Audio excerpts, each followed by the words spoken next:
ఇక్కడ దాదాపుగా 9.5 సంవత్సరాలు వారు ముఖ్యమంత్రిగా, 5 సంవత్సరాలు వారు సాగునీటి పారుదల శాఖ మంత్రిగా, 5 సంవత్సరాలు దాదాపుగా హరీష్ రావు గారు సాగునీటి పారుదల శాఖ మంత్రులుగా. అంటే వారి కుటుంబమే 9.5 సంవత్సరాలు ఈ శాఖకు ప్రాతినిధ్యం వహించిండ్రు. దాదాపుగా ఆర్థిక శాఖ కూడా చివరి 5 సంవత్సరాలు హరీష్ రావు గారే బాధ్యత తీసుకున్నారు. నీళ్లు నిధులకు సంబంధించి సంపూర్ణంగా వారి కుటుంబము, వారి పార్టీ వారే బాధ్యత తీసుకొని వారు చేసిన నిర్ణయాలు ఈరోజు మీ అందరి ముందు పెట్టడం జరిగింది. ఈరోజు సరే ప్రజలు ఒక తీర్పు ఇచ్చిండ్రు.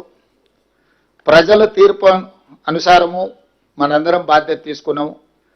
మన యొక్క అనుభవాలను బట్టి ఈరోజు శాఖలు నిర్వహిస్తున్నాం. తెలంగాణ ప్రజల తరఫున, ప్రభుత్వం తరఫున వివిధ సందర్భాలలో మేము చేయాల్సిన ప్రయత్నం అంతా చేస్తున్నాం. ఆ వివరాలు కూడా ఉత్తమ్ కుమార్ రెడ్డి గారు మీ అందరికీ వివరించారు. కానీ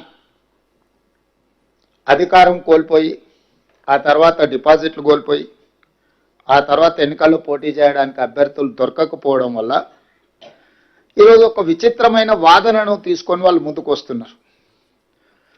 మొత్తం సర్వం నాశనం అయిపోయింది ఈ సంవత్సరంలోనే, అసలు ఇంత నాశనం అనేది ఇంకెప్పుడూ జరగలేదు, మేం మళ్ళీ వస్తేనే ఇదంతా సరిదిద్దుతాము, దీనికి మొత్తం కారణం కాంగ్రెస్ పార్టీ, ఇప్పుడు ఉన్న ప్రభుత్వం అని చెప్పి ఒక వితండవాదం తీసుకొస్తున్నారు. సరే ఇవన్నీ చూసి నేను ఒక అంశాన్ని ప్రస్తావించిన. ప్రజలు, ప్రజాస్వామ్యము, భారత రాజ్యాంగం, డాక్టర్ బాబాసాహెబ్ గారు అందించిన చట్టసభలే మనకు దేవాలయాలు. అక్కడే మనం చర్చించుకుందాము, వాస్తవాలను ప్రజలకు వివరిద్దాము. ఒకరోజు కృష్ణానది జలాల మీద, ఇంకొక రోజు గోదావరి నది జలాల మీద పూర్తి స్థాయిలో చర్చ చేద్దాము. ఒకవేళ కాదు కూడదు అనుకుంటే ఇంకా 1-2 రోజులు పొడిగించుకొని అయినా దీనికి సంబంధించిన వాస్తవాలను చర్చించుకుందాం. ప్రధాన ప్రతిపక్ష నాయకుడిగా వారిని ఏ తారీఖు వారు వస్తారో, ఏ తారీఖు వారు చర్చిస్తారో ఒక లేఖ రాయమని స్పీకర్ గారికి. తక్షణమే ప్రభుత్వం స్పందించి శాసనసభ సమావేశాలను ఏర్పాటు చేసుకుందామని నేను వారికి సూచన చేయడం జరిగింది. సవాల్ విసిరలే. ఎందుకంటే నాకు ఈ చట్టసభల పట్ల, ప్రజాస్వామ్యం పట్ల నమ్మకం, విశ్వాసం ఉన్నది. అందుకే వీధుల్లో కాకుండా, క్లబ్బుల్లో కాకుండా, పబ్బుల్లో కాకుండా, ప్రజల ముందు చులకన కాకుండా చట్టసభలలో మనం చర్చ చేసుకుందాము. రండి, మీ అనుభవంతో మీ చేసిన ప్రయత్నాలన్నీ వివరించండి, భవిష్యత్ ప్రణాళికలను కూడా మనము చర్చించుకుందాము. మీ అనుభవంతో ఏమైనా సూచన చేస్తే మా ప్రభుత్వం తీసుకోవడానికి సిద్ధంగా ఉందని నేను వారికి సూచన చేయడం జరిగింది. ఇక సడన్గా ఆయన బయలుదేరిండు. ఆయన ఏం మాట్లాడుతున్నాడో నేను చెప్పే కంటే మీ అందరు కూడా చూస్తున్నారు. నేను పేరు ప్రస్తావిస్తే నా స్థాయి తగ్గుతుంది కాబట్టి పేరు ప్రస్తావించడానికి కూడా నేను ఇష్టపడడం లేదు. ఎందుకంటే బాధ్యత వచ్చిన తర్వాత బాధ్యతాయుతంగా వ్యవహరించాలని చెప్పి ఈరోజు నేను భావిస్తున్నా. నాకు తెలిసి ఈ భాషలకు ఏ విధంగా సమాధానం చెప్పాలో మీ అందరికి కూడా తెలుసు నా గురించి. కాకపోతే ఏంటంటే ఇంకా ఆ దిశగా వెళ్ళొద్దు అని నేను అనుకుంటున్నా. అయితే ఈరోజు ప్రధానంగా 2 విషయాల మీద నాకున్న అవగాహనను మీతో పంచుకోదలుచుకున్నాను. మొట్టమొదట తెలంగాణకు సంబంధించిన కృష్ణానది జలాల మీద చర్చించుకుందాం. చాలా వివరాలు, నీటి కేటాయింపుల విషయం నుంచి ఉమ్మడి రాష్ట్రం, ఆ తర్వాత తెలంగాణ రాష్ట్రంలో నీటి కేటాయింపులు, వినియోగం మీద పెద్దలు ఉత్తమ్ కుమార్ రెడ్డి గారు పూర్తిగా వివరణ మనకు వివరించడం జరిగింది, సమాచారం ఇవ్వడం జరిగింది. వారు కొన్ని అంశాలను ఏవైతే ఇంకా ముందుకు మనం తీసుకెళ్లాలనో ఆ అంశాలను మీ అందరితో నేను పంచుకోదలుచుకున్నాను. ఈరోజు కృష్ణానది జలాల మీద ఆంధ్రప్రదేశ్కి 512, తెలంగాణకు 299 టీఎంసీల నీటి కేటాయింపుల కోసం చంద్రశేఖరరావు గారు 2015లో కావచ్చు, 2020లో కావచ్చు, ఆ తర్వాత కృష్ణా బచావ్ ట్రిబ్యునల్ ఇచ్చినప్పటి వరకు శాశ్వతంగా బ్లాంకెట్గా మంజూరు చేసి వచ్చేసిండు.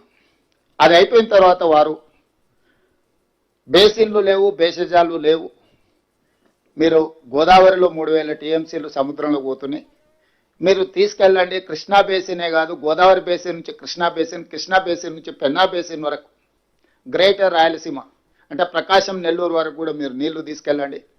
ఎవరేమనుకున్నా, ఎవరికి కడుపు నొప్పి అయినా పర్వాలేదు, రాయలసీమ నేను రతనాల సీమ చేస్తానని వారు స్వయంగా ప్రకటించి వారే జగన్మోహన్ రెడ్డి గారిని ఇక్కడికి పిలిచి ఆశీర్వదించి వారికి సూచనలు సలహాలు ఇచ్చి జీవోలు ఇచ్చి టెండర్లు చేసి అన్ని రకాలుగా వారికి సహకరించింది.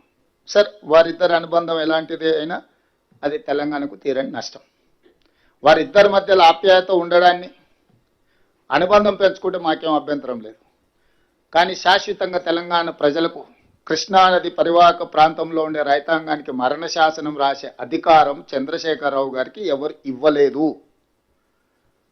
ప్రజల యొక్క హక్కులను కాపాడడానికి మాత్రమే ప్రజలు అధికారం ఇచ్చారు. ఆ అధికారాన్ని వినియోగించి తెలంగాణ రైతాంగం తెలంగాణ ప్రజలకు శాశ్వత మరణ శాసనం రాసే అధికారం చంద్రశేఖరరావు గారికి ఎవరు ఇవ్వలేదు. వాస్తవంగా చంద్రశేఖరరావు గారు ఇంకొక విధంగా వాదించినుంటే ఈరోజు హైదరాబాదు నగరానికి తాగునీళ్లు తెచ్చుకుంటున్నాం కృష్ణానది నుంచి. హైదరాబాద్ నగరంలో ఇతర రాష్ట్రాలతో పాటు ఆంధ్రప్రదేశ్ ప్రజలు కూడా దాదాపు 20% ఉన్నారు. అసలు ఉమ్మడి కోట నుంచి హైదరాబాద్ నగరానికి తాగునీటి జలాలను సపరేట్ చేసిన తర్వాత మిగిలినవి పరివాహక ప్రాంతం మీద మనం పంపకాలు చేపడదాము అన్నుంటే అది చర్చ ఇంకొకలాగా ఉండేది. ఆ విధంగా వారు ఎప్పుడు చర్చించలే. అదేవిధంగా ఈరోజు ఉన్న ప్రాజెక్టులకు సంబంధించి మనము నష్టాన్ని ఒకటే కోణంలో చూస్తున్నాం. నేను రెండో కోణంలో కూడా చూస్తున్నా. ఆనాడు ఉమ్మడి రాష్ట్రంలో 2011 ఆనాడు చిన్నారెడ్డి గారు, డాక్టర్ మల్లు రవి గారు, డికే అరుణ గారు ఉమ్మడి రాష్ట్రంలో ప్రధానంగా పాలమూరు రంగారెడ్డి జిల్లాల కృష్ణా పరివాహక ప్రాంతంలో సాగునీరు తాగునీరు తీవ్రమైన సమస్య ఉన్నదని మాట్లాడితే ఆ రోజు ఉమ్మడి రాష్ట్రంలోనే కిరణ్ కుమార్ రెడ్డి గారు ముఖ్యమంత్రిగా ఉన్నప్పుడు పాలమూరు రంగారెడ్డి ఎత్తిపోతల ప్రాజెక్టుకు ప్రభుత్వం ఆనాడు సర్వేలకు జీవోలు ఇచ్చి ప్రాజెక్టు నిర్మించాలి, రోజుకు 2 టీఎంసీల నీళ్లు తీసుకోవాలి, జూరాల నుంచి తీసుకోవాలని చెప్పి ఆ రోజు స్పష్టంగా నివేదిక ఇవ్వండి అని చెప్పి సర్వేకు ఆదేశాలు ఇవ్వడం జరిగింది. ఈరోజు చంద్రశేఖరరావు గారు జూరాల నుంచి పాలమూరు రంగారెడ్డి ఎత్తిపోతల ప్రాజెక్టును శ్రీశైలంకు తరలించడం వల్ల జరిగిన నష్టాన్ని నేను వివరించదలుచుకున్నా.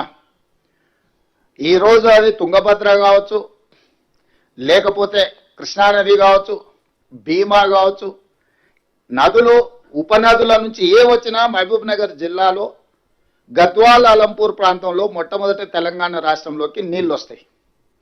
ఆ నీళ్లు తెలంగాణ రాష్ట్రంలోకి వచ్చిన వెంబడే ఒడిసి పట్టుకొని తెలంగాణకు తెచ్చుకుని ఉంటే ఈరోజు ఆంధ్రప్రదేశ్ ప్రభుత్వం శ్రీశైలం బ్యాక్ వాటర్స్ నుంచి పోతిరెడ్డిపాడు కావచ్చు, హంద్రిని కావచ్చు, ముచ్చమరి కావచ్చు, మల్యాల కావచ్చు, కేసీ కెనాల్కు కావచ్చు, ఏమైనా వెలుగొండ కావచ్చు, ఏ ప్రాజెక్టులకైనా నీళ్లు మనం వదిలితేనే వాళ్ళకి దొరుకుతుండే.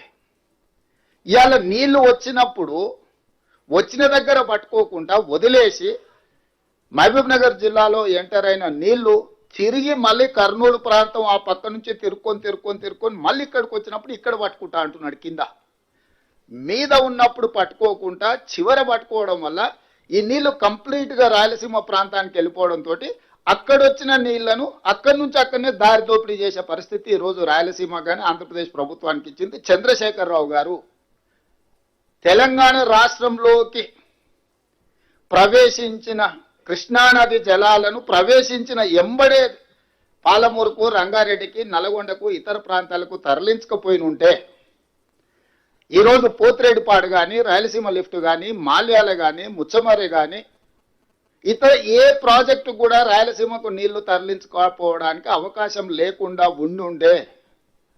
కానీ జూరాల దగ్గర కడతారా, నువ్వు చదువుకున్నావని చిన్నారెడ్డి గారిని శాసనసభలో చంద్రశేఖరరావు గారు అవహేళన చేసి అవమానించే విధంగా మాట్లాడింది శాసనసభలో. నాకు బాగా గుర్తుంది. ఆ రోజు చిన్నారెడ్డి గారు, మీరు శ్రీశైలం బ్యాక్ వాటర్స్ నుంచి పాలమూరు రంగారెడ్డి ఎత్తిపోతల లిఫ్టులు పెట్టకండి, ఖర్చుతో కూడుకున్నది, మీరు జూరాల నుంచి ఇటు నుంచి ఇట్టే తరలించుకుంటే మనకు ప్రయోజనం అని ఆ రోజు చిన్నారెడ్డి గారు అంటే చిన్నారెడ్డి గారిని చాలా వారు సౌమ్యులు కాబట్టి భయం వెనక్కి తిరగానులే అంత అవమానకరంగా మాట్లాడు. వారు ఆ రోజు చేసిన సూచన ప్రకారం ఈరోజు జూరాల నుంచే మనం నీళ్లు తెలంగాణకు తెచ్చుకుని ఉంటే ఈరోజు ఇన్ని నీళ్లు కొల్లగొట్టడానికి ఆంధ్రప్రదేశ్ ప్రభుత్వానికి అవకాశమే లేకుండే. నెంబర్ 1, చంద్రశేఖరరావు గారు అహంకారపూరితమైన అవినీతితో కూడుకున్న ఆలోచనలతో చేసిన నిర్ణయాలు ఈరోజు కృష్ణానది పరివాహక ప్రాంత రైతాంగానికి ప్రజలకు ఒక మరణ శాసనం రాసింది. ఇది నెంబర్ 1. నెంబర్ 2, ఈరోజు ఆంధ్రప్రదేశ్కి 512 టీఎంసీల నీళ్లు వాడుకోవడానికి కృష్ణా డెల్టాలో ఎక్కువ ఆయకట్టు ఉంది. కిందికి వెళ్ళాలి, కృష్ణా గుంటూరు ఆ పక్కకి వెళ్ళాలి ఆ నీళ్ళు వాడుకోవాలంటే. అప్పుడు ఆ నీళ్ళు ఏంది, శ్రీశైలం దాటాలి, నాగార్జున సాగర్ దాటాలి, పులిచింతల దాటాలి, ఆ తర్వాతనే కింది కృష్ణా డెల్టాకి వెళ్ళాలి. అట్లా చేయడం వల్ల భూగర్భ జలాలు తెలంగాణలో పెరగడానికి అవకాశం